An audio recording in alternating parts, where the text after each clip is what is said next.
supposed to say? This is most unusual. You know, the first thing I do, I go to the toilet, so I'm missing everything. Lesson like number 1, don't go to the toilet. Lesson number 2, when you're at the wonders and the alarm bells are ringing, then you know there are problems in our country, isn't it? As typical, right? Very much so. Okay, here's a couple of things I need to say. First of all, in terms of being a recipient, I must say, how many of you, like me, went to Google what does valor mean? I mean, and whether it's spelled V-A-L-O-U-R or V-A-L-O-R. I'm very honest with you. I think I know a lot, but I don't know enough about valor. So I may well contest your definition, which is valor is someone who's incredibly brave, particularly under adversity. I may debate whether I'm that person. I don't know. Okay? But in terms of being a recipient of an award, I'm saying any award. When we were lighties in school, the award you didn't want to get was for 100% attendance. That was a problem. Okay?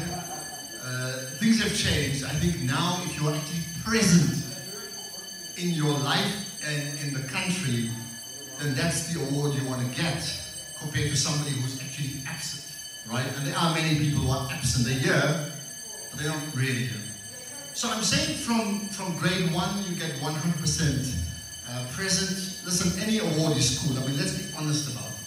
Whether you think you deserve an award or you don't, nobody gives an award away and say, you know what, not me, give it to the guy next door. There's something inherent in all of us where we like to be recognized, okay? So with that in mind, I would like to tell yourself, Rosanna, on behalf of your organization, Panache, putting this together, that I accept this award with the honor, the humility, and the humbleness that I should, but I also accept it with a sense of positivity, because the flip side is you don't sell yourself short and say, but I'm not really worthy of it. So I accept it in the hope that awards are given as a form of recognition and identification of the type of impact you make. So I don't know, nobody asks when you dish out these awards, like, why me? So I don't know, because I never ask. Like when you get a job finally, you don't say, well, like, why did you give me the job? You just take it, right? So with that in mind, I don't know. Accepting the important part is this, that I'm pretty sure whoever has been the recipients, and there are many people, I'm trying to see who's got the black tie here, because that would be the recipients, right? By and large, it means in your space, in your field, you've made an impact.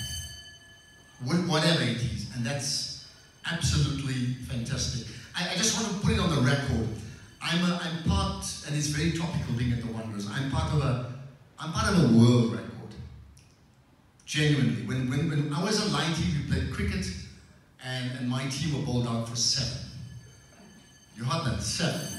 And the second innings, we were bowled out for 11.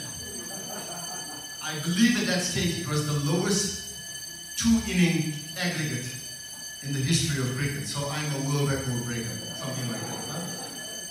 But getting on to more important things, I'm saying we make an impact. And I therefore want to tell all of you in the few minutes I have, right, that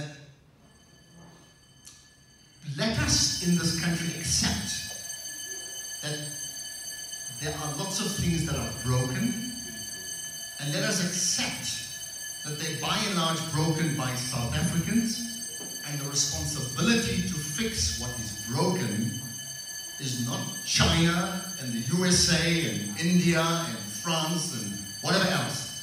The responsibility to fix what is broken is with me and you. And if I've said nothing else, that's important, point 1. Point 2, how do we do that?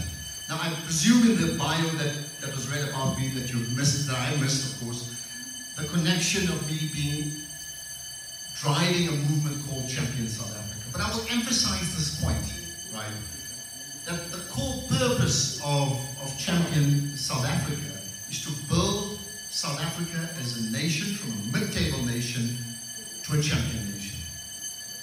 And the way we do that is to turn ordinary people into champion people. Why? Because you can go through the history of the world, from Timbuktu to the Ashantis of Ghana, where we are now, to the Ottoman Empire, to Great Britain and the Aztecs, and so on and so on. The common denominator is communities and nations rise and fall by the quality of their people.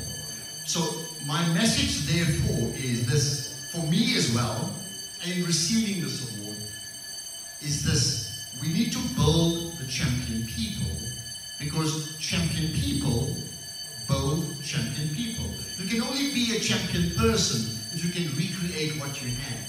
Champion people build champion people, and very importantly, champion people build champion nations. And I'll leave this last thought. What you need to therefore take home, one is internalize champion people build champion nations, but the very important one, can each one of us, because I'm not going to come on a platform and say niceties, I'm going to say, use the platform to give a message. And I'm saying, therefore, can every one of us in our spaces, can we make the link of your success to the country's success? What am I saying in simple language? If you simply say, when I win, South Africa wins. And when South Africa wins, I win. And when you apply that to your business, when you apply that to being the coach of the Springbok rugby team, when you apply that to whether you're a medical doctor, an accountant, or your lawyer, link your success to your country's success, and we'll then all move all the way up. Deny that link, and we'll all be, well, as some have suggested, move us into junk status. And I want to be part of a country that is not junk status South Africa. I want to be a country that I call champion South Africa. And the good news is, I cannot do it on my own. I want every one of you to be on that journey, because then we'll all benefit. Thank you.